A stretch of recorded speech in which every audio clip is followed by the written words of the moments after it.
Salut tout le monde et bienvenue dans ce nouveau Ma Bible mon couteau, une émission de catéchèse par les catholiques pour tout le monde. Ce soir, en compagnie de Diego et de Mauritius, on a décidé d'attaquer un sujet pépite, hein, un sujet piquant. Voilà, ça va être épicé ce soir puisque on attaque le sujet de la bataille du Milvius. Voilà, une petite bataille où il s'est passé de très belles choses. Et c'est pas les seuls, hein. Vous allez voir qu'on va s'attaquer aussi dans les prochaines émissions à d'autres événements qui ont marqué l'histoire du monde et du catholicisme, puisque il s'est passé des choses qui ont confirmé qu'on était dans la vérité, qui ont confirmé ce qui avait été fait et ce qui allait être fait.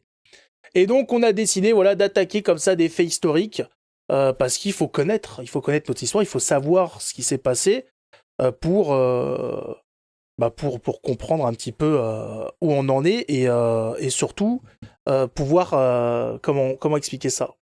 Pouvoir affirmer sa religion face aux autres, puisqu'aujourd'hui nous sommes dans un monde multiconnecté, tout le monde se parle, donc tout le monde vient avec sa vérité, à savoir que notre histoire montre que nous sommes les seuls dans la vérité, que les miracles qui ont été, qui ont été faits à travers le temps et l'espace, bah c'est chez nous. Il n'y a pas de miracle chez les autres. Hein, vous pouvez le vérifier, il n'y en a pas. Tout ça, c'est chez nous. Et il y en a eu il y a maintenant 2000 ans. Il y en a eu avant, bien sûr, mais on va se concentrer sur notre ère. Et il y en a eu jusqu'à encore récemment, encore, j'imagine, encore même aujourd'hui. Mais tout n'est pas relaté, tout n'est pas, comment dire, euh, sourcé, parce qu'il y a trop de choses. C'est comme pour les saints, c'est comme pour tout ça. Il y en a partout, il y en a tout le temps. On peut Comme pour les pas coups de tout couteau c'est savoir. comme pour les coups de couteau en France, j'ai envie de te dire. Il y en a à pléthore, mais Ah, on peut pas tout retenir, effectivement. Donc ce soir, on va attaquer ça tranquillement, donc avec l'équipe de choc d'habitude, hein, comme je l'ai dit, avec Diego et Mauritius. Et c'est Mauritius qui va être le principal narrateur de ce fait, qu'on va accompagner bien sûr. Mais voilà, ce soir, c'est lui qui tient les rênes.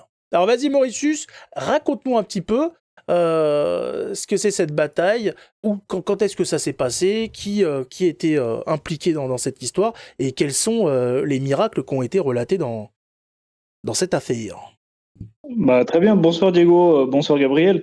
Vous voulez pas qu'on commence par une prière à l'Esprit Saint? vers l'Esprit Ah mais Saint, oui, mais oui, mais oui, mais où allons-nous? Mais bien évidemment, mais merci de le rappeler, c'est vrai, une prière, il faut toujours prier dans ce qu'on fait pour avoir Dieu qui nous accompagne, que ce soit pour des trucs tout bêtes, hein, par exemple cuisiner, conduire, etc. Par exemple, conduire, il y a une prière pour son ange gardien quand on conduit, voilà, pour qu'il nous porte, qui nous, comment dire, qui fasse attention, qui nous aide à pas nous endormir, etc. Et vous pouvez même avoir des prières pour envoyer votre ange un gardien gardien auprès de à quelqu'un. quelqu'un d'autre pour l'aider. Ouais, tout à fait, ouais. Il faut le savoir, parce que les gens ne le savent pas. Les gens ne savent pas tout, c'est ça qui est compliqué. Enfin, tout savoir, c'est compliqué, mais savoir un petit peu, c'est quand même à la portée de tout le monde, hein. Je rappelle que ne pas étudier sa religion, en tout cas ne pas étudier le christianisme, etc., ne pas s'intéresser à sa religion, c'est un péché. Voilà, il faut avoir un minimum de connaissances là-dessus. Alors on va prier l'Esprit Saint pour nous aider ce soir à être dans la vérité et à bien faire cette émission. Au nom du Père et du Fils et du Saint-Esprit. Amen. Venez Esprit Saint, remplissez les cœurs de vos fidèles et allumez en eux le feu de votre amour. Envoyez votre Esprit Seigneur et il se fera une création nouvelle. Et vous renouvellerez la face de la terre. Prions. Ô Dieu, qui avez instruit les cœurs de vos fidèles par la lumière du Saint-Esprit, donnez-nous, par ce même esprit, de comprendre et d'aimer ce qui est bien et de jouir sans cesse de ces divines consolations, par Jésus-Christ notre Seigneur. Amen. Amen. Amen. Maintenant qu'on Alors du coup, on a demandé de l'aide au Saint-Esprit, on va pouvoir commencer sereinement. Vas-y, Mauritius. je vais vous parler alors d'une bataille assez célèbre dans l'histoire chrétienne. Parce que oui, en fait, il faut comprendre quand même qu'à travers l'histoire, c'est toujours la volonté de Dieu qui s'accomplit. Et très souvent, il utilise la main de l'homme d'une manière assez dramatique. Et l'homme, sans Dieu, se trouve bien désemparé sans son aide. Alors, le pont Milvius, c'est un pont qui est à la sortie de Rome, et cette bataille est assez célèbre et connue pour ce petit symbole chrétien et romain. Précise que Rome, c'est en Italie, parce qu'aujourd'hui, on sait Ah jamais, oui, hein. voilà. Bah, j'hésitais, mais voilà. Mais pour le contexte, effectivement, ce signe que vous avez peut-être déjà tous vu, c'est un P et un X qui sont très communs dans les habits liturgiques, sur les églises, gravés dans la pierre. À Rome, par exemple, vous verrez ce symbole un petit peu partout. C'est ce qu'on appelle un chrismon. Et en fait, ça a une connotation historique très intéressante. Donc, c'est cette histoire de la bataille du pont Milvius, dans laquelle l'empereur Constantin, donc le fondateur de la ville de Constantinople, mais également le premier empereur à déclarer le christianisme comme religion officielle d'État, a vaincu l'armée romaine d'en face, qui était païenne, et qui avait usurpé le pouvoir impérial durant la tétrarchie. Voilà. Donc, je vais vous donner un petit peu le contexte. Le chi-rho, donc qui est ce symbole, ce sont des lettres en grec qui signifient en fait Christos. Donc, c'est un signe qui est apparu dans le ciel. On en parlera un petit peu tout à l'heure. Durant lequel en fait Dieu lui-même avait dit à Constantin que par ce signe, il obtiendrait la victoire. Voilà. C'est un événement important dans la chrétienté, donc cette bataille, parce que plus tôt, il faut savoir que le christianisme était plus développé dans l'Empire romain oriental, et dans sa partie occidentale, c'était encore très païen, c'était très multiculturel, un petit peu comme une société que l'on connaît bien, dans laquelle les chrétiens souffraient périodiquement de persécutions de la part des païens et d'autres sectes orientales. Ça nous rappelle quelque chose un peu. C'est vrai que ça nous rappelle un Oui, petit oui, peu. D'ailleurs, les parallèles sont très intéressants. ce qui est marrant, j'ai un livre là sur les genre 150 mensonges de l'histoire, et il y avait une partie sur est-ce que les chrétiens ont été persécutés sous l'Empire romain, et il répondait non. Ils n'étaient pas persécutés parce qu'ils étaient chrétiens, ils étaient persécutés parce qu'ils ne voulaient pas sacrifier aux dieux des Romains. Ah Mais ben, là, je c'est la comprends même pas. chose, c'est Ne pousse n'importe pas. quoi. Non, mais Gabriel, moi je pense qu'ils étaient persécutés parce qu'ils étaient fachos, tout Ouais, simplement. voilà, non, mais c'est Probablement, incroyable. ouais. Ah ben, si c'était le cas, eh ben, ils avaient bien fait de les persécuter, tu vois. Voilà, Moi, Voilà. exactement. je déconne, Non, je mais déconne. voilà. Enfin, pour dire effectivement que la persécution était assez sévère de ce côté du Ah globe. oui, on n'irait pas de main morte, hein. On jetait au lion, il y avait des ratonnades collectives dans les rues, on volait leurs biens impunément, etc. Ah bah au C'était niveau assez. des tortures, oui, il suffit de s'intéresser un petit peu à la vie des saints de cette époque et vous allez en voir, J'ai vous allez voir des choses, hein. j'ai presque envie de vous dire que, ben, à l'heure actuelle, ils sont autant persécutés dans le monde entier et on n'en parle pas réellement. Ouais, c'est un de ces jours, on pourra en parler, effectivement, notamment ce qui s'est Tout passé à en fait. Syrie. Mais Le bon, jour je où vais on en continuer parlera. cette histoire. Vas-y. Euh, donc en fait, je base un petit peu le récit que je vais vous faire de cette bataille sur un extrait d'un livre qui a été fait par un évêque à l'époque de Constantin, donc un contemporain de cette époque, qui s'appelle Eusèbe, dans son ouvrage Histoire ecclésiastique, donc qui a été écrit en 316, un an après la bataille.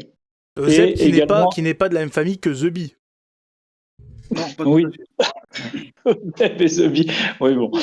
Il était pas Et, sain, il était pas Et sain, puis un autre contemporain qui lui n'était pas évêque, qui s'appelle Lactance. Alors c'était pas parce qu'il participait à la lactation, mais c'était son nom.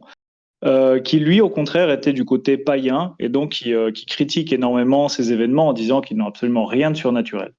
d'accord, Voilà. ouais, bah, Donc blabla habituel.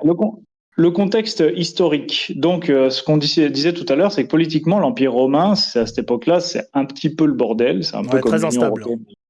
Aujourd'hui, c'est très instable et on sort à peine d'un pouvoir qui s'appelle la tétrarchie, durant laquelle il y avait 3 empereurs qui se partageaient le pouvoir temporel un petit peu sur tout l'Empire romain, avec les difficultés que représentait notamment le fait d'avoir une société pluriconfessionnelle, c'est-à-dire qu'il y avait plusieurs religions. C'est ça. Et pour Euh, situer l'époque, on est quoi, fin 3e siècle, là? Début alors on 4e? est au tout début du IVe siècle, Ouais, voilà, c'est-à-dire c'est entre ça. 302 et 315. Mm. À cette époque-là, donc Constantin, qui est d'une famille noble, sa mère est catholique, elle s'appelle Hélène, et elle deviendra une sainte d'ailleurs, Sainte Hélène, qui est Sainte-Hélène. connue pour Oui, qui est connu d'ailleurs pour avoir apporté des morceaux de la vraie croix de Terre Sainte, et par la suite pour faire une bonne action et puis pour rendre fière sa mère, Constantin fait ériger l'église qui s'appelle aujourd'hui le Saint-Sépulcre. Voilà. Donc Constantin a un père qui est soldat, qui est païen. Donc à cette époque-là, il était de bon ton de faire comme son père, hein, non pas forcément comme sa mère. Donc Constantin était également païen. Il était peut-être païen, mais grâce à sa mère, il a connu un petit peu comment étaient les chrétiens.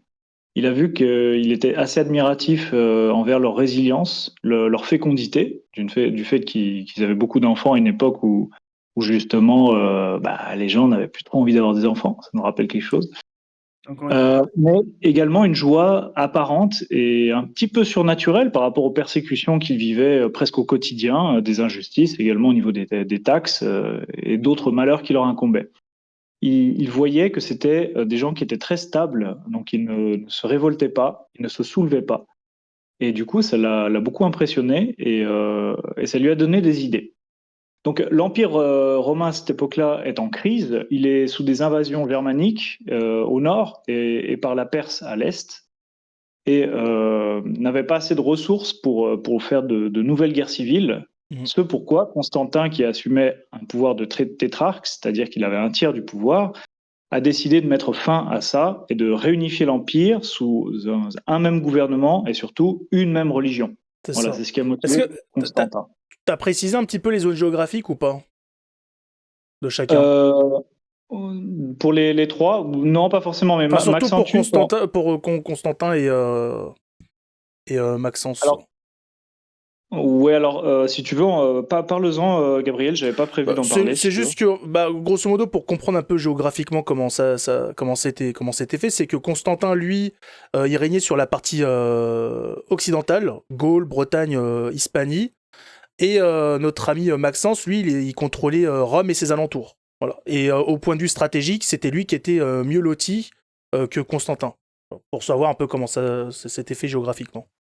Tout à fait. Et du fait d'ailleurs qu'il était beaucoup moins fourni, lorsqu'il a décidé de mettre fin au règne de Maxentius et puis de réunifier l'Occident romain sous un même drapeau, il avait une armée qui était à peu près 2 fois moins nombreuse que celle de son Son rival. rival, ouais. Voilà. Et donc là, je vais vous parler un petit peu de la bagarre. On sait que Constantin s'approche avec à peu près 90 000 hommes face à 160 000 ou 170 000 soldats qui sont beaucoup plus expérimentés que ceux de Constantin. Mais également, ils combattent sur un terrain favorable qu'ils connaissent. Ils défendent un pont, le pont Milvien. Donc c'est très très mal parti pour l'armée de Constantin, qui pourtant a une confiance un petit peu déraisonnée justement. C'était quelqu'un d'assez spirituel, bien que païen. Il avait une confiance déraisonnée dans sa capacité à vaincre. Et ses généraux n'étaient pas très très très convaincus de cela. Ah, il part pas avec une perceuse dans les mains, en fait. Il est vraiment. Non, non, non, il partait qu'il allait se faire casser la gueule. D'ailleurs, les oracles de Maxentius avaient effectivement dit que ce jour-là, le lendemain, les ennemis de Rome seraient détruits et seraient mis à mort. Donc, Fameux très oracle. confiant de cet oracle, pensant que ça concernait son ennemi, ils ont engagé cette bataille. Donc, au soir, juste avant la bataille, après s'être endormi, on sait que Constantin a eu un songe. Il a fait un rêve où le Christ lui est apparu, donc vêtu de vêtements blancs et brillant comme le soleil, tout comme a été décrit par sa mère qui lui racontait tout à fait des histoires de la transfiguration de Jésus. Donc, il a tout de suite compris que ce n'était pas Apollon qui lui apparaissait, mais bien le Dieu des chrétiens, Jésus-Christ. Et lors d'une deuxième apparition, la même nuit, le Christ lui a montré un signe en feu extrêmement brillant, qui était justement le P barré d'un X au milieu, en lui donnant d'une voix très forte qui a résonné dans sa tête: par ce signe, tu vaincras. In hoc signum vinces.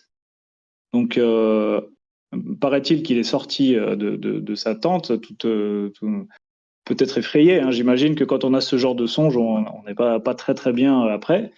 Et à sa stupeur, en fait, beaucoup de soldats avaient vu dans le ciel que ce signe était apparu vraiment dans le ciel et que les soldats en avaient été témoins. Donc, pensant effectivement que c'est pas quelque chose de naturel. Alors, ce qu'il a fait faire, c'est qu'il a demandé à tous ses soldats de marquer sur leur bouclier ce P, ce X ensemble, qui veulent dire ensemble Christ. Donc la bataille du lendemain a commencé. Elle a commencé dans l'obscurité, au tout début de l'aube, au lever du jour. Et Maxentius, ayant une armée meilleure, mieux entraînée et aguerrie, commençait tout de suite à prendre le dessus, ce qui était normal d'un point de vue humain, sur Constantin. Et cependant, très peu de temps après, le soleil se lève, un petit peu comme dans certains films, le soleil se lève face à l'ennemi, et les soldats de Maxentius sont éblouis, mais par une lumière tellement intense qu'ils lèvent leurs lances et permettent justement à Constantin de lancer une charge de cavalerie qui va permettre de mettre complètement en déroute l'armée de Maxentius, ce qu'il ne comprend pas d'ailleurs. Il va rester devant son armée en disant non, mais restez sur place, et il va se faire piétiner. Et il va finir piétiné, noyé dans le Tibre, d'une manière absolument tragique. Et effectivement, tout comme lui avait prédit l'oracle la veille, les ennemis de Rome giraient morts dans le Tibre. Donc voilà, c'est assez cocasse. Et alors, quelque chose qui est assez intéressant, c'est que Eusèbe, donc, qui était l'évêque, nous a expliqué qu'il y avait donc cette lumière intense qui était sortie de la colline, qui était bien plus forte que celle du jour lui-même. Et on sait qu'en 1520-1524, d'ailleurs, il y a une très belle toile qui a été peinte et qui est dans la chapelle Sixtine, qui montre effectivement des anges qui viennent du ciel, qui sont au-dessus de Constantin et qui effrayent les soldats ennemis. Et c'est peut-être ça en fait qui a causé la déroute et non pas forcément des simples faits naturels. Donc bien sûr c'est décrié par tous les auteurs contemporains païens qui disent que non, c'était peut-être la fin, la trahison ou quoi que ce soit. Mais bon, il y a certains faits et certains miracles qu'on n'explique pas et qui font des retournements de situation, et c'en est un. Et ça aura des conséquences absolument intéressantes pour d'une part l'Empire romain, qui s'est réunifié, avec Constantin comme unique empereur, la constitution d'une nouvelle ville qui deviendrait un siège de la chrétienté, Constantinople, et puis effectivement Constantin qui ne va pas se convertir à ce moment-là, il va rester païen. Oui. Attends, j'ai pas fini, qui va Vas-y, rester vas-y. païen, mais qui attribue cette victoire à Jésus-Christ. Et de ce fait, il va favoriser le christianisme, il va en faire officiellement la religion d'État. Durant l'édit de Milan, il va proclamer justement le fait que les chrétiens puissent Avoir le droit de rendre un culte. voilà, avoir le droit de rendre le culte, tout simplement, mais que ça deviendrait la religion officielle. Donc il a fait construire beaucoup d'églises, notamment apparemment la basilique Saint-Pierre et le Saint-Sépulcre en Orient, qu'on connaît à Jérusalem. Mais il s'est converti à la fin de sa vie. Et il s'est converti sur son lit de mort. Voilà. Et puis c'est comme ça qu'on croit que, bien qu'ayant vécu une vie de païen, bah, il a pu se sauver. C'est très beau. C'est toujours une chose comme ça.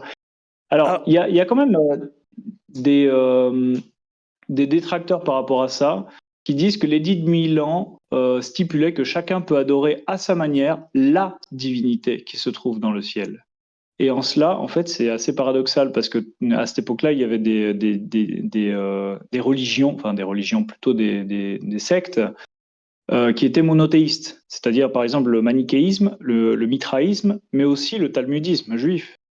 Donc, quand il a prononcé de cette manière-là, eh ben, tout le monde s'est senti concerné, bien que sa volonté, c'était de mettre le christianisme en avant. Il a participé aussi au concile œcuménique de 325. Donc, on rappelle, on en a discuté une dernière fois, c'est le concile qui a mis en place le credo des apôtres, hein, le je crois en Dieu.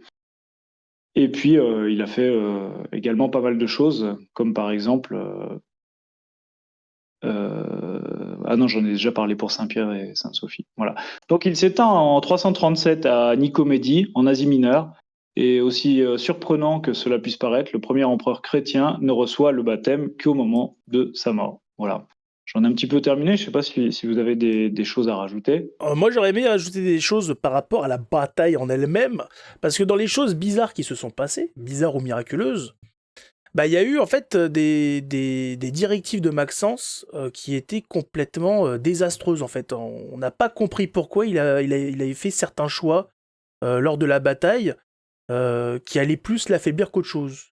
On a l'impression que quelque chose le poussait à Dans l'erreur, perdre. quoi. À Parce que perdre pied. quand parce que Maxence, lui, son boulot dans cette bataille, c'était simplement de défendre Rome. Voilà. Il était assiégé, lui, il avait juste à défendre.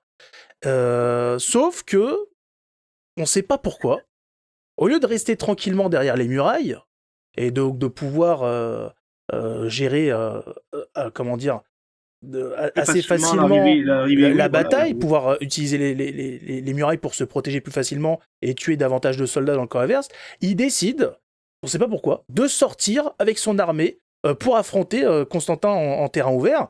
Alors, il est avec une armée plus nombreuse, donc on peut se dire, bah, il part confiant, on lui dit qu'il va gagner, il voit que son armée est plus nombreuse, donc il dit, je vais en finir tout de suite au lieu de perdre du temps, parce que quand vous êtes derrière une muraille, bah, ça va prolonger le combat pendant plusieurs jours, voire des semaines. Donc peut-être qu'il se dit, voilà, je pars confiant, je sais que je vais gagner, donc je vais y aller. Et c'est en partie ça qui va semer qui va créer sa défaite. Parce qu'au lieu de rester tranquillement, il a décidé comme ça de se lancer. Et malheureusement, face à la puissance de Constantin et de son armée, qui était possiblement, on n'a pas les chiffres exacts, mais peut-être même, on va jusqu'à expliquer qu'ils étaient 2 fois moins, voire plus, genre 20 000 contre 50 000, ce qui est quand même, pour l'époque, quelque chose de pas négligeable. Parce qu'on a une époque où les armées, c'est vous perdez un homme pour un adversaire. La guerre, c'était ça, fallait compter grosso modo un homme mort pour un adversaire mort. Et donc c'était celui qui avait la plus grosse, voilà, on peut dire ça comme ça, qui gagnait. Et donc c'est ce qui aurait peut-être poussé ce Maxence Alors, c'est à faire des intéressant ce que tu dingueries. dis et Une chose, on en a parlé aussi un petit peu. C'est-à-dire que par péché d'orgueil, excès d'orgueil, le fait qu'il soit, il défende, il avait la position de défense, il était donc il avait aussi le terrain, il avait le terrain, il avait plus d'hommes et il avait eu aussi, eu recours à ses oracles. Ces oracles dont il a mal interprété, il a mal interprété, mais il a compris une fois trop tard, hein. C'est-à-dire qu'il était vraiment très confiant, excès de confiance et pour lui, c'était pas le danger n'était pas aussi, important que ce qui a pu, s'est révélé finalement après la bataille. Mais la providence a fait que, ça penchait du côté de Constantin. Tout à fait. D'ailleurs, on a parlé plusieurs fois du Tibre, à savoir, pour ceux qui ne savent pas ce que c'est, le Tibre, c'est le 3e plus long fleuve d'Italie. Voilà. Après le Pau Tibre. et Adige. Ouais. Le Tibre. Le Tibre. Non, le Tibre. Ouais, le Tibre, effectivement, j'ai mal prononcé, voilà, le Tibre. Voilà. Pour Ah, vous le dire un peu ce que c'est, voilà. Et c'est là-dedans qu'ils sont tombés, voilà. Ils se sont enfuis, ils ont pris la fuite en voulant passer le pont, le pont qui porte le nom, voilà, de l'émission, Milvius. Et malheureusement, ça a coûté cher.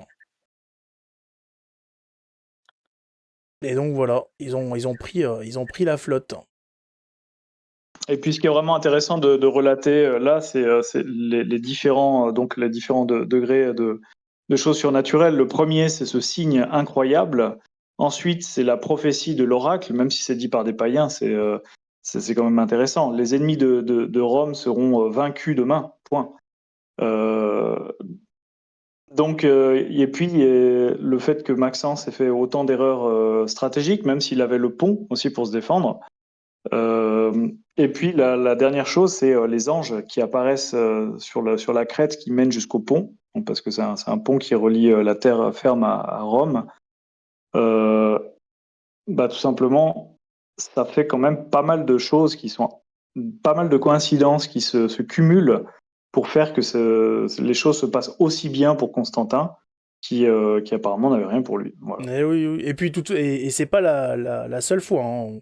On évoquera, Non, dans il y a eu des toute choses comme l'histoire, ça il y a dans eu ça. plein de batailles jusqu'à Tout à la fait, Seconde Guerre mondiale, etc. C'est tout des à choses fait. qui ont été vues par il y a plein de témoignages là-dessus, et c'est à travers toute notre histoire. Ouais. Donc là-dessus, on est bon. Je crois qu'on a fait à peu près le tour de cette bataille incroyable.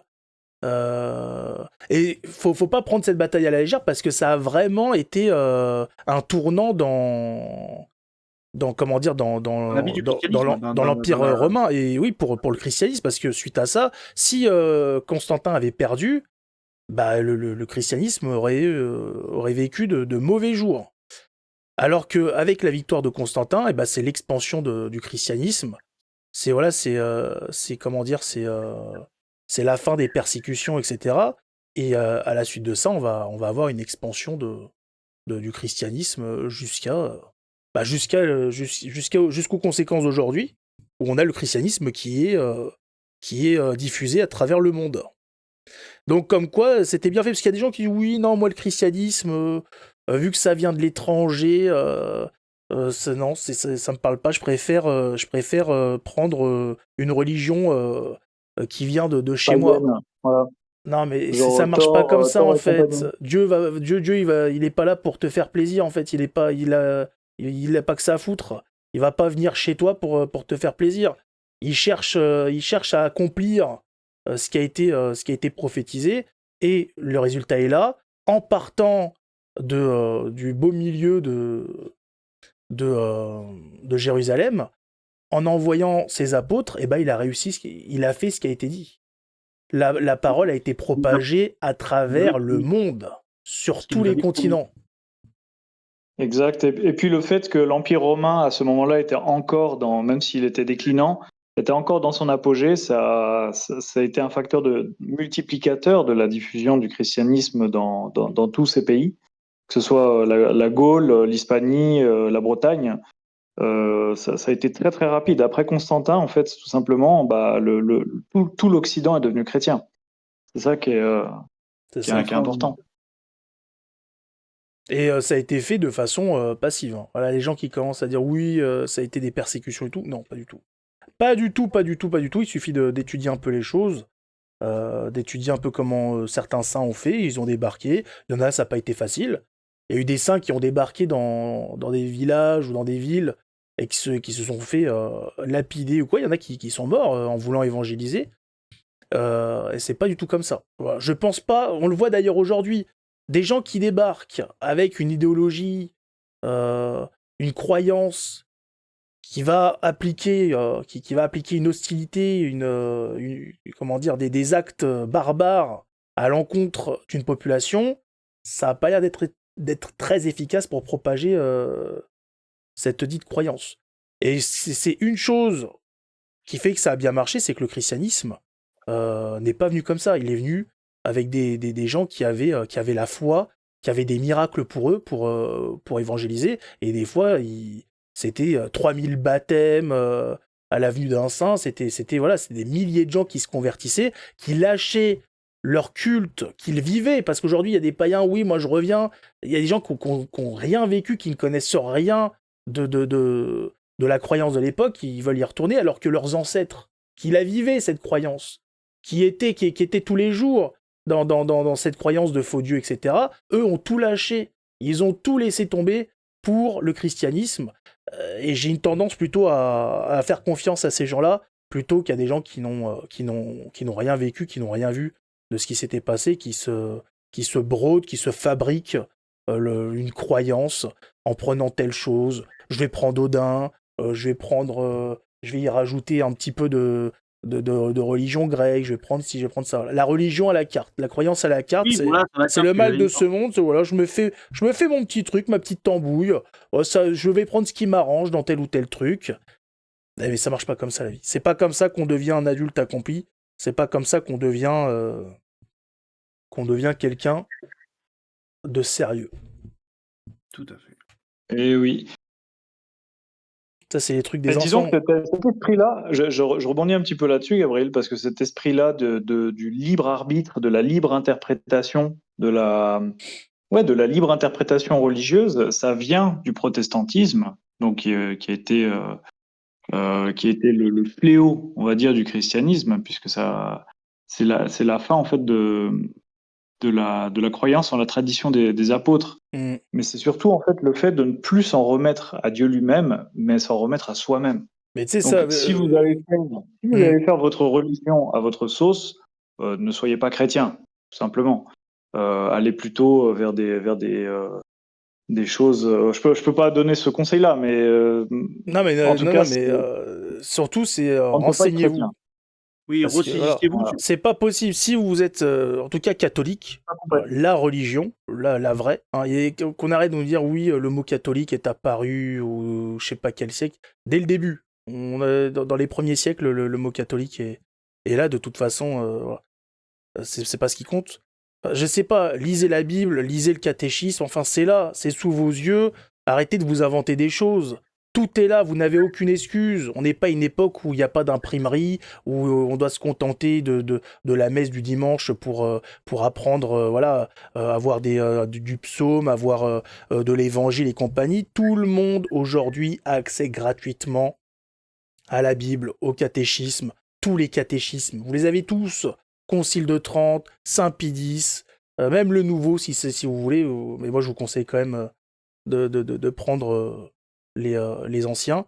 Voilà, vous avez tout. Vous avez aucune excuse pour ne pas savoir.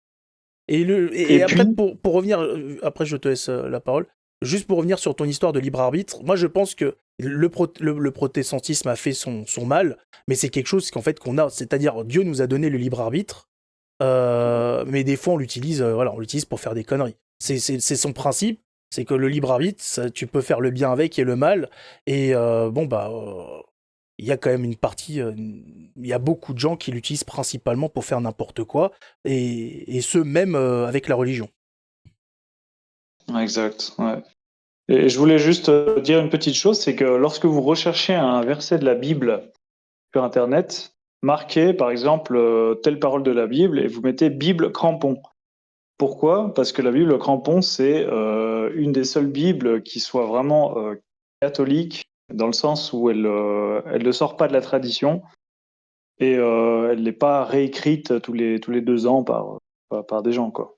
C'est ça. Voilà. Après, Donc, vous avez ouais, crampon, Vulgate. la crampon, voilà, la Bible selon la Vulgate de l'abbé comment Filion. Vous l'avez sur Internet. Ce qui est bien dans cette Bible, c'est que c'est selon la Vulgate, et en plus, en dessous, vous avez une explication pour chaque verset. C'est-à-dire pour l'intégralité de la Bible, vous avez tout qui est expliqué. Chaque passage est expliqué en dessous. Vous avez le texte, en dessous vous avez l'explication de ce que ça veut dire, de pourquoi tel mot a été choisi, à la base il y avait tel mot qui signifie exactement ça. Vous avez vraiment une explication en profondeur. Alors c'est plus épais, je crois qu'en tout elle fait 7000 pages. Mais voilà, si vous voulez vraiment, en tout cas vous pouvez l'utiliser pour rechercher des passages précis, pour avoir une explication de tel ou tel passage. Vous pouvez avoir une Bible voilà, de crampon, une Bible basique pour ce qui est de la lire, et en appui une Bible avec des explications pour vraiment avoir L'étudier voilà, vraiment. étudier la pour Bible. savoir exactement ce qui a été dit, parce que des fois il y a effectivement eu des traductions dans certaines Bibles où bon, c'est un petit peu Bancal, très bancal. un Surtout petit dans peu les Bibles protestantes. catastrophique. Après, sachez que la traduction c'est pas facile, parce qu'il faut avoir des fois il y a des expressions, il y a des actes qui ont qui ont une explication dans l'époque, et il faut recontextualiser tout ça pour pouvoir exactement donner dans une autre langue l'explication. Comme on dit chez les linguistes, traduire, c'est trahir. Parce que Traduire, c'est très bien. eh oui, garder exactement le même sens en changeant de langue, c'est vraiment, vraiment pas facile. Et il y a beaucoup de moines, il y a eu beaucoup d'évêques, etc. Il y a eu beaucoup de gens dans l'église qui ont fait du mieux qu'ils pouvaient, et des fois, malheureusement, le résultat n'était pas là. Heureusement, il y a quand même des bonnes traductions de nos Bibles, et ce sont les seuls qui sont bonnes, puisque je le rappelle, la Bible a été faite par l'Église, que les autres qui se plaignent du catholicisme sont bien contents d'avoir la Bible, qui nous disent oui, non, mais vous faites des trucs qui ne sont pas marqués dans la Bible. J'attends toujours qu'on me cite un passage dans la Bible qui a demandé, où Jésus demande à ce qu'on fasse un livre regroupant les témoignages des apôtres. Ça n'y est pas. Donc ça vous arrange. Voilà, quand ça vous arrange, il faut que ce soit noté dans la Bible. Et quand ça vous arrange pas, on n'en parle pas. Ouais. Voilà. Et puis aussi, les versions de la Bible qu'il y a aujourd'hui sont souvent des versions qui sont écrites par des frères ou des prêtres assez libéraux dans leur vision des choses, donc c'est-à-dire progressistes. C'est-à-dire qu'à mesure que la société progresse, on voit bien qu'elle progresse pas forcément dans le bon sens, eh ben, ils vont nous sortir des nouvelles versions de Bible qui intègrent ou qui justement omettent des passages, tout comme l'ont fait les protestants avant nous. Et c'est pour ça que je recommande que lorsque vous cherchez un article de Bible sur Internet, vous évitez les Louis II, toutes les Bibles protestantes, calvinistes et tout ça. Enfin, C'est moi, ça. je conseille. Non, mais tu as Voilà. tout à fait raison d'insister là-dessus, c'est-à-dire Il que faut le vraiment, dire. pour la base de la Bible, prenez la Bible crampon, qui est une Bible catholique. Et après, comme dit Gabriel, pour vraiment étudier et comprendre le sens, parce que c'est la C'est Bible, pas donné à on tout le monde. l'étudie depuis la nuit des temps, hein, je veux dire, et on continue à l'étudier. Il y a des gens, des pères de l'Église, il y a des prêtres, des moines, des monastères qui étudient toute leur vie un passage, des passages et tout ça pour comprendre. Il y a les docteurs de l'Église aussi. Je veux dire, il y a des gens qui ont fait ce travail-là, qui étaient des saints. C'est compliqué, oui et non. C'est-à-dire qu'à partir du moment où vous savez lire, vous savez que ça existe, vous pouvez vous en procurer. On n'est pas en Chine, on est puni de mort parce qu'on a une Bible, ou de je sais pas le pays comme l'Arabie Saoudite. Là, il n'y a plus d'excuses, on sort les doigts, on prend son courage à deux mains et on y va.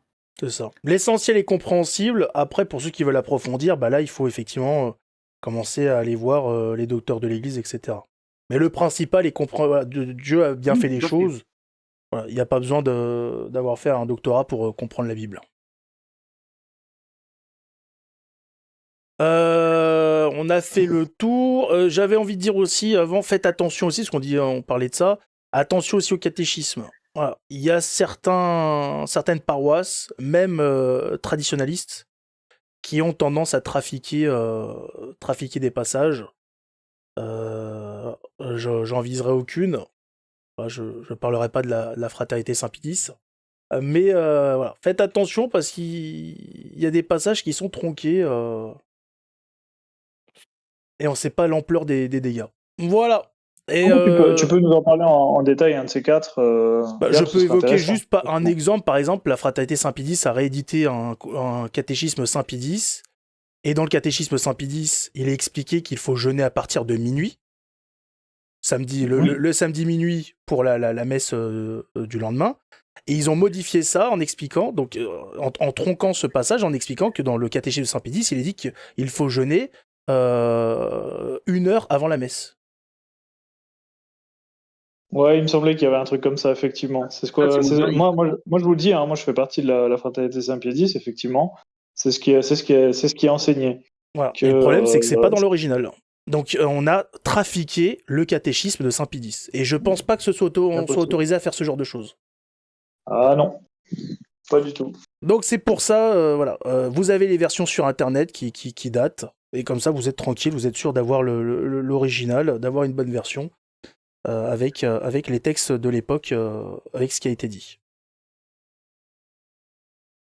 Voilà. Et voilà, on a fait le tour, on a même un petit peu dévié sur la Bible et tout, mais ça fait jamais de mal de rappeler les choses. Pour finir, pour ceux qui sont restés jusqu'au bout, ça, c'est cadeau. Cadeau. C'est ce qu'on fera maintenant. D'habitude, on le faisait au début, maintenant, on le fera à la fin. Pour ceux qui arrivent jusqu'au bout, qui ont été vraiment intéressés, on va proposer à la fin la lecture d'un saint, la découverte d'un saint, ces exemples pour chaque catholique, pour chaque être humain d'ailleurs du monde, ces exemples d'hommes, de femmes, qui ont mis la foi au centre de leur vie, qui en ont fait le pilier central, qui ont tout sacrifié pour leur foi, sont des exemples pour nous. Alors, on essaie de les imiter, à la hauteur de ce qu'on peut. On ne peut pas tous être des saints, c'est pas possible. Hein, sinon Jésus n'aurait pas eu besoin de se sacrifier. si tout le monde pouvait facilement être un saint. C'est à la portée de quelques personnes, mais ces gens-là sont là pour être des exemples, pour être des témoins de ce qui peut être fait quand on a une foi, quand on a une confiance totale en notre Seigneur. Donc c'est toi, Diego, qui t'y colle? Allez, c'est parti. Vas-y. Alors qui tu vas nous présenter là tout de suite? Alors là, je vais vous présenter, saint Cyril de Jérusalem. Ah, Donc on est à peu près dans les mêmes temps, c'est-à-dire que il est mort en 385.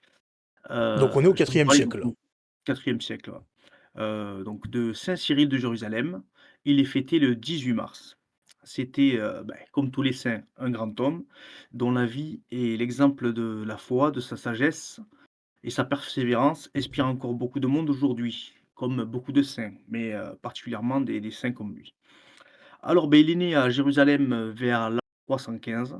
C'était quelqu'un de très cultivé. Il maîtrisait les Écritures saintes, celles des premiers chrétiens, ainsi que les écrits des pères de l'Église, et même et surtout les textes des païens. Alors ça c'est bien ça. Il faut maîtriser. Ça c'est important effectivement de connaître. Il faut connaître ces textes. Il faut connaître ces classiques en tant que catholique. Connaître les passages importants de la Bible, connaître un petit peu son catéchisme, pouvoir répondre aux questions et tout. Mais il faut aussi connaître son adversaire. Très très très important de connaître son adversaire. C'est ce qu'on fait par exemple dans les sports de combat et tout. On étudie les mouvements, les techniques de l'adversaire pour pouvoir le combattre. Ouais, c'est primordial. On peut pas vouloir aller débattre, vouloir essayer de faire perdre pied à notre adversaire idéologique, notamment dans notre religion, enfin, secte, si on ne connaît pas, parce qu'après on peut se faire passer pour un idiot, c'est primordial, c'est très important. Tu as Et bien fait de le puis, dire, Jérôme. et puis on peut trouver des fois parce que c'est pas parce que c'est-à-dire que il y a eu des païens qui ont eu des inspirations divines. Il peut avoir des passages intéressants dans les textes païens. Par exemple, dans ce qui était dans la Grèce antique, donc c'était avant la venue du Christ, et il y avait des penseurs qui avaient eu des Des prophéties prophétisées, en quelque sorte, oui, le soit Christ des avait voilà dit, ça ou qui avaient fait des concepts sur Dieu, etc., qui étaient bons. Voilà, c'est pas parce que les gens sont païens qui sont dans comment dire, dans le faux totalement. Il peut avoir des bribes comme ça d'inspiration divine et qui peuvent être réutilisées. Et on a des docteurs de l'Église qui se sont inspirés de gens issus de la Grèce antique et d'autres pour élaborer des textes oui, oui, tout à fait. chrétiens ou des études pour les utiliser pour des études, pour compléter, etc. Alors, à l'âge de 30 ans, il devient prêtre et il se consacre à enseigner la foi chrétienne et surtout à préparer les futurs chrétiens. Il a écrit 23 catéchèses. Les catéchèses, je rappelle, sont des enseignements religieux, dont 18 sur le symbole de la foi, ceux qui, pour les chrétiens, c'est ce en quoi les chrétiens croient, c'est-à-dire le credo, hein, on en a parlé, c'est la première mission, et 5 sur les sacrements tels que le baptême, la confirmation et l'Eucharistie. Donc c'est pas n'importe qui. Ah oui, il a fait un Bah, c'est sacré travail. Ah oui, oui, donc ces enseignements qui étaient simples, clairs et limpides ont fait de lui un docteur de l'Église. Donc il fait partie de ces grands saints qui sont des docteurs de l'Église, qui sont vraiment des références pour nous, nous les catholiques. Ouais, c'est des Donc genres de grands académiciens, quoi. C'est des types, ils ont une maîtrise intellectuelle, voilà, ils maîtrisent le sujet. tout à fait. Alors, bien évidemment, ces écrits sont toujours étudiés, admirés, toujours, hein, forcément, en tant que docteur de l'Église, c'est un guide. Lorsque son évêque, Maxime mourut, Cyril a été choisi pour diriger l'église de Jérusalem, d'où son nom, Saint Cyril de Jérusalem. C'est un moment très important pour lui, comme vous pouvez vous en douter, mais c'est aussi un moment très difficile, parce que le contexte à l'époque était vraiment particulier. Donc, il le remplaça. Une fois devenu évêque, il arriva un événement incroyable. Un miracle se produisit. Alors ça se produisit le 7 mai 351. Et un peu comme tout à l'heure avec Mauritius, quand il faisait le récit de la bataille, une immense croix de lumière apparut dans le ciel, s'étendant du Golgotha. Le Golgotha, c'est le lieu de crucifixion, pardon, du Seigneur, jusqu'à la montagne des Oliviers. La montagne des Oliviers, plus communément appelée le mont des Oliviers, se situe à l'est de la vieille ville de Jérusalem, à environ 2 kilomètres du centre. Ça s'étend entre la vieille ville et le désert de Judée. Ce site est très important sur le plan religieux, particulièrement pour nous, les chrétiens et les catholiques, car c'est là que Jésus a prié avant son arrestation, avant qu'il soit arrêté par les Romains pour être crucifié. Et c'est aussi là, d'où selon notre tradition, qu'il est monté au ciel après sa résurrection. Alors, vous imaginez une croix qui dans la largeur fait 2 kilomètres, ça devait être quelque chose de vraiment impressionnant. Ouais, alors là, si on l'a pas vu, faut vraiment le faire exprès, Voilà. quoi. Oui, il y a des miracles, tu peux pas les louper. C'est comme le miracle de Fatima. Il y en a, c'est limpide. Même les gens Et qui y pourtant, croient pas sur le lieu se mais disent ah oui quand pourtant, même. face à l'évidence, il y en a malheureusement qui décident de ne pas croire. Et puis je crois que c'est un petit peu ce que tu vas nous expliquer, Diego. Oui, tout à fait, les gens de mauvaise foi, on les connaît. Donc à ce moment-là, les idolâtres, les juifs et les chrétiens furent tous témoins de ce phénomène miraculé et s'écrièrent: Jésus-Christ est vraiment le Fils de Dieu, le faiseur de miracles. Donc là, tout le monde Ouais. voit une croix énorme, à l'endroit où entre l'endroit où le Christ a été arrêté, crucifié et là où il est monté, au ciel. Je vois pas ce qu'il leur fallait de plus. Bah, après c'est Mais c'est le libre arbitre. Hein. Voilà, chacun tout à fait. choisit selon Ouais, les vous pouvez événements être de libre, croire ou hein. de pas croire. Voilà. Chacun est libre. Alors, vous vous en doutez, certainement, certains n'étaient pas du tout contents de ce succès du Christ, une fois de plus, et très vite un projet arrogant et contre la foi vit le jour. Ce projet, il a été mené par l'empereur Julien l'Apostat, il porte bien son nom, ouais, et les Juifs ont voulu reprendre la Terre Sainte et reconstruire leur temple. Alors, bonne ou mauvaise idée, on va voir ça de suite, les amis. C'était un spectacle très impressionnant. Des milliers de familles se dirigeaient vers Jérusalem, chantant des hymnes, des chants à David, le roi David, et pour pouvoir aider à reconstruire le temple. Alors, les femmes donnaient Est-ce que leurs par hasard bijoux. Vas-y, est-ce que monsieur par Stéphane. hasard ça vous rappelle un petit peu une situation qui est tout à fait actuelle, mais qui date de 1948? Ben, Eh ben, c'est tout non, à fait le parallèle avec les sionistes, donc le mouvement sioniste qui a amorcé en fait la reconquête de la Palestine par les Juifs, qui ont comme but en fait la reconstruction du temple de Jérusalem, ce qui est en tout vue à fait de, un parallèle actuel, en vue de faire en vue de da- refaire le temple de Salomon, tout à et fait. dater l'arrivée de celui qu'ils appellent le Messie, mais qui pour les musulmans et nous serait l'Antéchrist. Voilà. Donc, bon, un sacré projet quand même. Ah, mais bon, comme on peut s'en douter, cette initiative, eh ben, elle a créé d'énormément de tensions et de violences contre les chrétiens de Jérusalem. Là, c'est pareil, on est un peu dans l'actualité.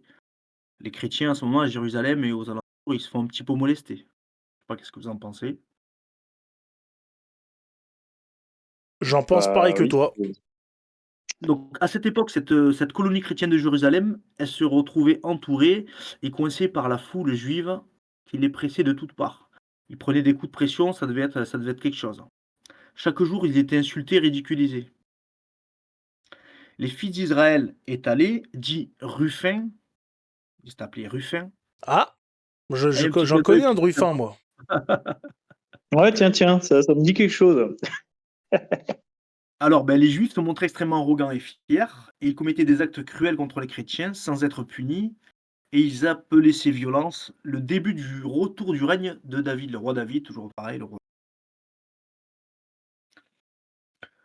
Alors, malgré ces difficultés, Cyril, fort de sa foi inébranlable, pardon, il rassura ses fidèles, il leur dit euh, les Juifs, ils sont en train de réaliser eux-mêmes la prophétie du Seigneur Jésus-Christ en démolissant les pierres du temple.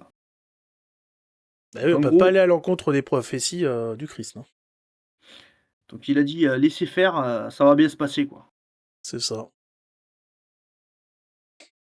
Donc les préparations pour construire le temple, elles étaient presque terminées. Les bases du nouveau bâtiment étaient et tous les matériaux nécessaires étaient réunis. Alors les Juifs, ils ont décidé de choisir un jour pour poser officiellement la première pierre. Ce matin-là, vous doutez bien, il y avait une foule immonde, pardon, pas pour moi, lapsus, une foule énorme, qui était montée sur le mont, à cette grande cérémonie, donc Show must go on. Alors ouvrez bien, pardon, vos oreilles. À ce moment précis, un tremblement de terre se fit sentir.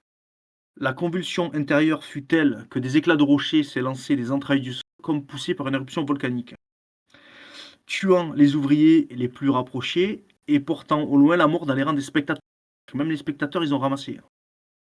Prenez, mangez-en tous. Les édifices voisins du temple s'écroulèrent avec un fracas immense, engloutissant sous les débris une multitude de curieux qui étaient entassés. Donc les mecs s'étaient entassés, c'était un carnage.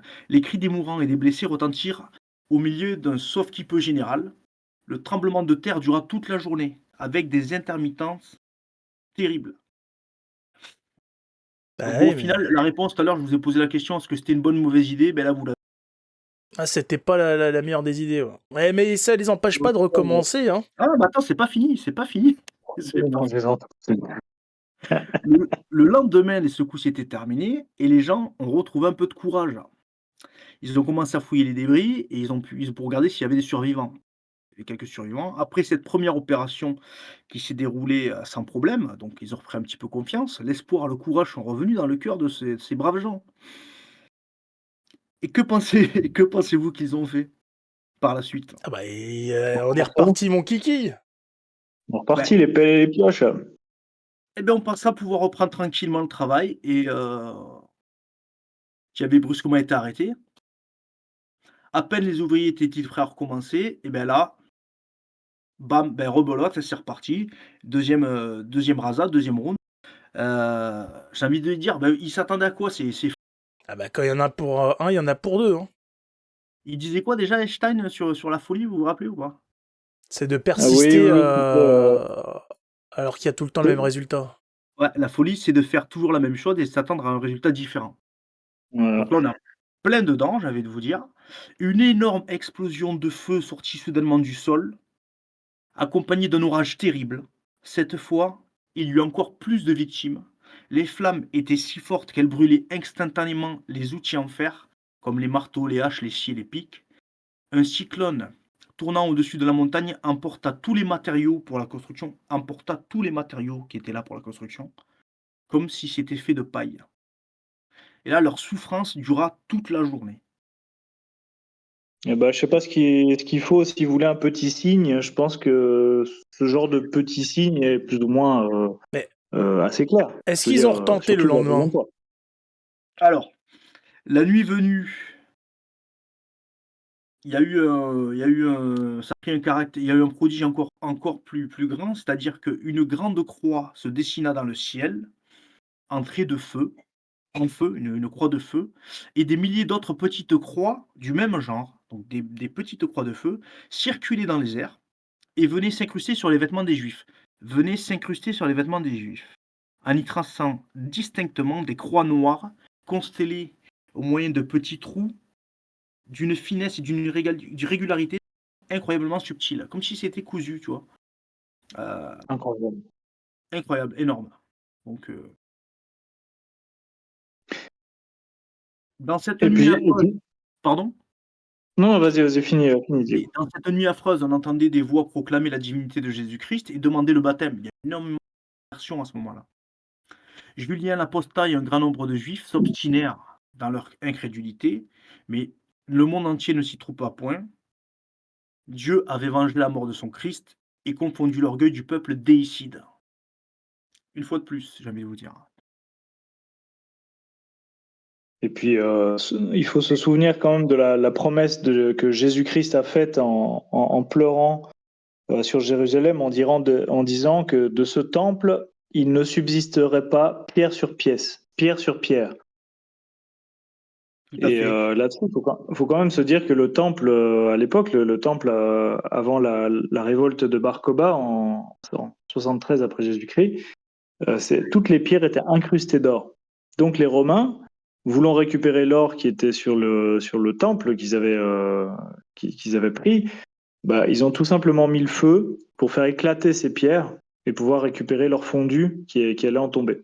Et c'est pour ça qu'en fait, aucune pierre ne subsiste du deuxième temple de Salomon, ce qui veut dire que le mur des lamentations actuel n'est en fait que le mur d'une fortification romaine qui avait été construit pour tenir la ville de Jérusalem face aux insurgés juifs. Ah, Donc les gens qui prient et qui pleurent sur un mur, en fait ils prient et ils pleurent sur le mur d'une caserne. C'est assez bon à savoir, hein, parce que le temple s'élevait là où se trouve la mosquée Al-Aqsa. alors moi je Donc, ce savais serait un effectivement peu. que c'était pas du tout le bon mur.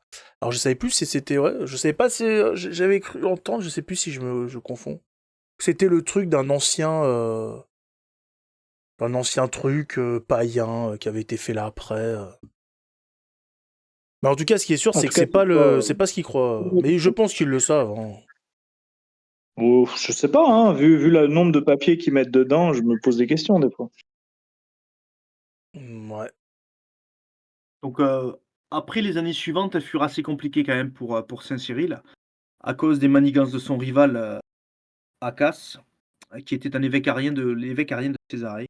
Il fut déposé et exilé 3 fois, à 3 reprises, mais en 379 sous l'empereur Théodore, Cyril retrouva son poste avec les honneurs et continua à diriger l'église de Jérusalem jusqu'à sa mort en 385. Moi, je trouve que c'est quand même, assez intéressant parce que, encore une fois, quand, la volonté de Dieu veut quelque chose, personne ne peut la son encontre. Le peuple juif dans l'Ancien Testament, à nombreuses reprises, sont détournés de Dieu alors qu'ils s'appelaient lui à la base et il les a châtiés, durement. C'est quand même, des gens qui ont un peu du mal, à cette époque, ils avaient du mal, donc ils recommençaient sans cesse. Ils ont le Mais cou raide. plus ils re voilà, peuple à la nuque raide, comme tu dis. Et en fait, si vous voulez, ce qui est intéressant, c'est que là, la première fois, il leur a pris une sacrée rouste, mais derrière, c'est encore pire. Donc, à un moment donné, ils se rendent compte, certains ont eu la bonne foi quand même de se convertir, de voir, qu'il y avait un problème et certains continuent depuis tout le temps, quoi, j'ai envie de dire. Alors, oui, il y aura peut-être des gens qui vont nous dire que cette croix, enfin là, si vous voulez, c'est une croix de 2 kilomètres d'envergure, au moins largeur. Les petites croix qui sont venues se broder sur les juifs qui étaient là, et qui ont pu survivre. Qu'est-ce que vous voulez de plus? Exact. En tout cas, sacrée vie, hein, pour Saint-Cyril. Ouais. Saint-Cyril a vécu donc des moments qui étaient très particuliers par là-bas. Et puis c'est aussi à ce moment-là que va commencer cette secte de l'arianisme, hein, très peu de temps après. Il faut quand même le rappeler, à Antioche, qui est un petit peu plus au nord. Euh, et puis ça va être tout un épisode. Voilà, donc j'ai trouvé que cette scène était assez intéressant au vu aussi de la bataille dont nous a parlé tout à l'heure, Mauritius, parce que c'est à peu près dans la même temporalité et toujours les signes, hein, je veux dire les signes, ceux qui ont des yeux pour voir, simplement. Tout simplement. Bah, je crois on a fait le tour, c'est bon? Ouais, ouais. On a été très bon, très bien. Excellent. Si vous avez des thèmes, des sujets que vous voulez qu'on traite, n'hésitez pas. Si vous avez des questions aussi, voilà, n'hésitez pas à les poser. On essaiera de regarder tout ça. Et on se retrouve la prochaine fois pour un autre sujet, hein. Voilà. On a fait le Avec tour, grand on est bon. plaisir. Allez, Et merci à toi, Gabriel. bah Merci, merci à Diego. vous, hein. Merci Mauritius, Euh, merci. un bon carême, parce qu'on est encore en Bien carême sûr, actuellement, quand même. pendant qu'on fait cette vidéo. Donc un bon carême à tout le monde. Tenez bon jusqu'à Pâques. Hein, ça va, ça passe. Le temps passe, occupez-vous. Lisez, sortez, enfin s'il fait beau, parce que le réchauffement climatique, il a un peu de mal à venir. Et vivez ce carême à fond. Pleinement. Ouais, ouais, À à fond. fond. On sait pas si c'est le dernier, on ne sait pas de quoi demain est fait. On connaît le début de l'histoire, on connaît la fin de l'histoire. Entre les deux, on ne sait pas ce qui se passe, donc allez-y, voilà. vivez ce carême comme si il y en le aurait plus dernier. d'autres. Voilà, comme c'était le dernier. Tout à fait. En tout cas, voilà, on espère enfin, on espère. On sait, Dieu veille sur vous. Et si Dieu veut, on se retrouve la prochaine fois. Allez, ciao tout le monde! Ciao, ciao. Merci. Ciao.